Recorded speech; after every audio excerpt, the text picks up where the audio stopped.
Green Room is written and directed by Jeremy Saulnier, and it stars Patrick Stewart and the late Anton Yelchin, among others.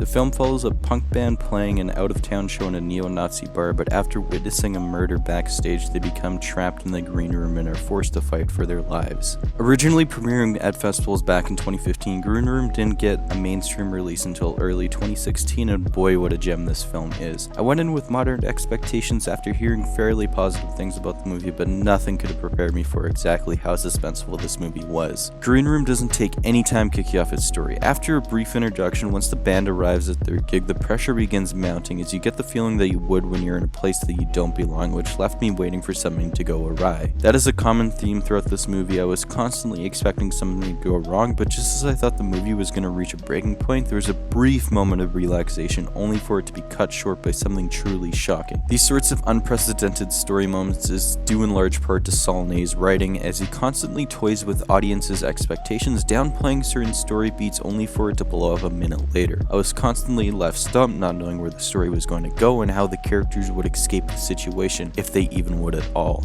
This sort of unpredictable storytelling carried over until the third act, but I'll touch on that in a bit. Another aspect as to what makes this film so shocking is how authentic it feels. Although not always grounded in reality, the events that took place could be plausible knowing the fucked up world we live in, and the gruesome violence had weight and felt real. The performances is also what makes this film work, as it could have easily unfolded into some B-movie horror that's unintentionally funny. However, the actors and actresses played their roles well.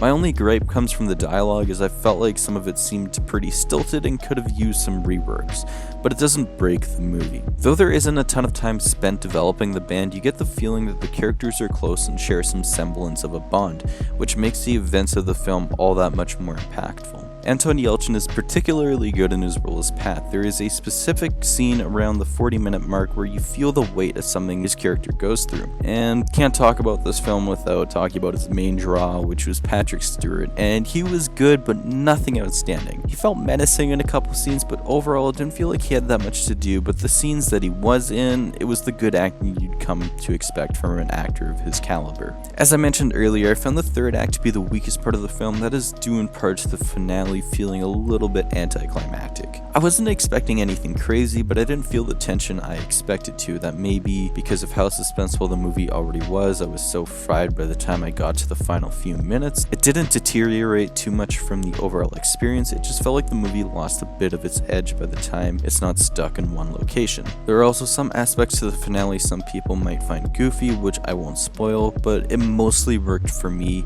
even if I felt like it deviated from what it was going for in the first half. In general, Green Room is a splendid surprise, and clocking in at just over 90 minutes, the film moves briskly, never giving the audience time to relax and think of what just transpired. I highly recommend this film, but only if you can handle suspense and ultra-realistic violence, as I can see this film being triggering for some people. I don't know how often I'll revisit it, but for now I can't get it out of my head, and for that reason I'm giving Green Room a 7.5 out of 10. As always, thank you so much if you've made it this far into the video.